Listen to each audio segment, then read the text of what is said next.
What's up, you guys? I'm coming at you here with another deck profile, and today I'll be profiling my Paleozoic frog deck.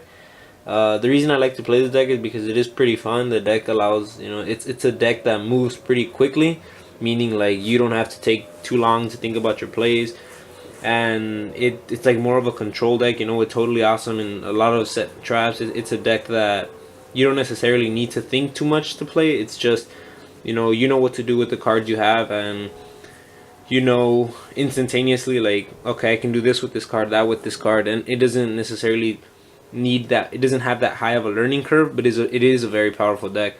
So that's what I like about this deck. It's very fast paced. It controls most of the duel, from my experience, and I just overall think it's a fun deck to play. So we're gonna get into it. This is the extra deck. This is the main deck. Let's get into it. So triple Swap Frog. Swap Frog is important in this deck because you can special summon it by discarding a water monster, so you could just discard any of the frogs or Ronin Totin, and you could then send, it's like a Foolish Barrel, it'll send one like level 2 to the grave.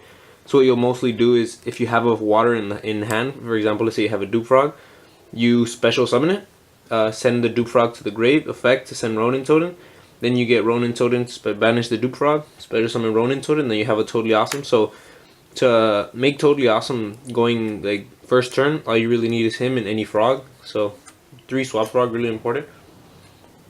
Triple Dupe Frog, I mean 2000 defense, you kind of just sit on him, but his effect is, if he's sent from the field to the graveyard, you pretty much just get to get any frog monster from your deck or graveyard to your hand except himself. So if you have trouble like setting up a board, you could just set him and just wait on that. You have enough disruptions to continue. I only like to play 2 Ronin Totin. Because you don't need more than 2. You don't want to see them. You kind of just want to, I'd play 1 if I could, but you just want to be able to use his secondary effect, use his effect to just return her from the grave by banishing. So this is actually a personal choice. I like to play 2 barrier statues because you could special summon the Swap Frog. Most of these are able to be special summoned. Or you could just normal summon this and just sit on it for a while. A lot of the decks I've played against have trouble, getting around this or getting over this. So I like to play double barrier statue, the water one.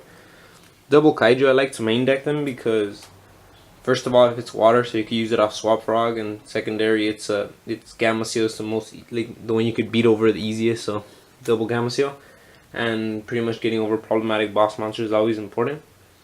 Next, I like to play the one Regeki. Now, I don't play Dark Hole, just a personal choice. You guys can, and this is also like up to your personal preference. I like to play 2 Cartomizer. The reason I don't play 3 is because I don't want to draw Cartomizer off Cartomizer, and playing it at 2, I believe you have less chances of, because the deck does search itself so much. So the more the duel progresses, and if you don't have this, the more often you are to draw into it based off of it.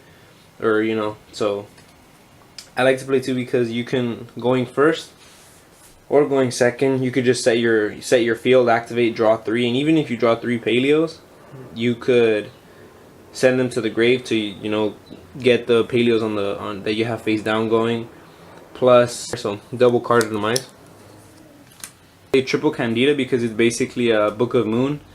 So just, there's not much to say. It's just a Book of Moon. Plus, he gets all the Paleo effects where if you activate a trap, comes back from the grave.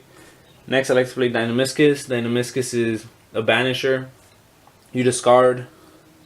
First you target 1 face-up card. You discard 1, and you banish it. So very important. And again, like all the Paleos, it can come from the grave when you start a link. Triple Paleo Olenoidus. It's pretty much an MST. So you don't necessarily need to play Twin Twisters, or Heavy Dust Storm is optional, but I personally don't run it in here. So I like to play triple Annoint, and then again has Paleo effects where it comes back from the grave. Now these I like to play 2 Pacaya because you discard a Paleo and you get to draw 2, so it's somewhat like a draw engine, but I don't necessarily like to play 3. Because in order for his effect to be effective, like in order for it to be work good with the deck, you have to play more Paleos, and I only play, I believe, 12. So out of 5, you know, out of a 40 card deck, I take out 5. That's 35. If I don't draw this and another one, his effect isn't really that useful because you just wanna. I just kind of use him for a secondary effect, and it's cool to use his effect if like you can. So it's like a, it's a good and bad. I mean, if they destroy it, you know, oh well. You know, you could use his effect from the grave once you activate another trap. But most of the time, I really don't find myself using him. I might cut him down. And I like to play 2 Morella because he pretty much, when you activate it, he sends himself and he sends another Paleozoic. So if you have more traps, like phase now, you can bring back more Paleos, the more traps you activate. So I might consider cutting this to 1 and moving that to 2. But as of right now, I like how the deck plays right now. Next, I like to play triple Reckless Greed because it's a draw card for the deck. You could activate it, and if you have Paleos in the grave, you could chain, bring them back, and you know, draw 2. The only thing the setback is you have to skip your next 2 draw phases, but I don't think that's necessarily a bad thing because you play enough draw cards and enough search cards to kind of get over that. Next, I like to play 2 Lost Win for the reason that it's recyclable, and then it kind of negates the effect, and it negates the effect of a special summon monster and cuts his attack in half. So, and you can bring it back if your opponent summons from the extra deck. So again, it's recyclable like most of the deck. Compulsory, it's a disruption card, you know, pretty good. The Solemn Brigade, because you know you don't play, the deck kind of grinds really well, so you don't really care about giving up too many life points. So I like to play it at 3. I'd play another Solemn Strike, but I feel 2 and 1 is good enough. Like I said, you draw enough and you have enough disruption. Next, I like to play 1 Imperial Order. I like to play 1 Imperial Order because it does negate all spell effects, and most of the time you activate this during the end phase or your opponent's standby phase, so you don't have to worry. You can activate your Cartomizer or Regekis. And you have to pay. The only downside is you do pay 700, so that is pretty much the only card you pay for beside the strikes and the warning. But most of the time, Imperial Order is really strong card. A lot of decks revolve around using spells, field spells, and things along that sort. So Imperial Order is a really good card. Next, I like to play 2 Stormy Mirror Force. Now, the reason I play 2 Stormy is because I feel like Quaking. I used to play this deck with Quaking, and it doesn't have any effect on Link monsters, so I rather just use this and bounce them all back, or play Mirror Forces and destroy all attack position, you know. But I found that Storming is my favorite to play with this deck because it just bounces everything back to the deck. So 2 Storming. Now for the final one, 1 Oriental Tribute, because again, you are trying to disrupt your opponent as much as you can. So if you only activate this kind of if you don't have any monsters on the field, or if your opponent has an established board and they summon, use it. Oriental Tribute. It's kind of like a trap Regeki. A trap Dark Hole, I'd say. But your opponent has to summon.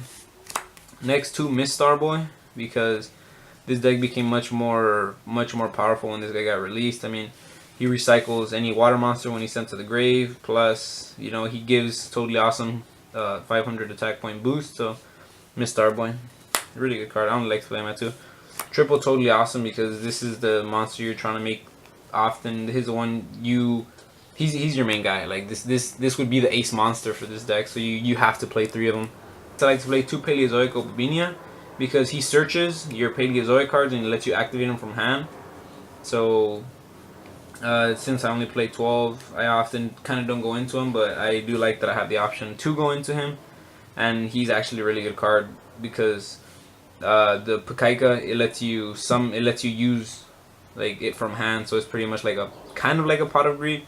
So if you have like Pacayas in hand and you have the option to make him, I like to make him most of the time because when you activate Pacaya, if you have Paleos in the grave, you get to bring them back. So there you go. Next, I like to play 1 Paleozoic. This guy, the one that requires 3, I have trouble saying his name, but I'm gonna try it for you guys. And then Icarus. So I'm gonna go off that. I like him because he's pretty much, if he has traps as X-Wazy material, you can detach one and pretty much pop a monster, target 1 card on the field, destroy it. Plus he's pretty easily to go into with this deck, so I play 1 of them. Curse Javelin because he negates he brings down a monster's effect to 0, monster's attack to 0, so it's kind of easy for him to beat over, and you don't necessarily need to have a Phantom Knights card as an XYZ material. So I like to play one of him. So next I like to play one Cat Shark because he pretty much doubles Totally Awesome's attack. That's what you use him for. So Totally Awesome goes from 22 to 44, and then plus a 500, he goes to 49. So one Cat Shark. And I like to play one Sky Calvary because when he attacks, the monsters automatically bounce back. So you do take the damage, unfortunately, but it's a good way to get over monsters. So when you attack something, it just bounces back to hand. So thank you guys for watching. I really appreciate it. Let me know what you think of the Paleo Frog deck. Like, comment, subscribe. I do respond to the people who comment. So, you know, if there's something you see wrong with the deck or something you recommend playing, I'm all open to constructive criticism. I really appreciate it. The extra deck only has 11 cards, so those last 4 are open to whatever you feel, whatever you would like to play. I always try to like make extra deck space for viewers, so you know if there's cards that you want to play, you can go ahead and add them. But the main deck, I feel really strong about it. I really enjoy how it plays.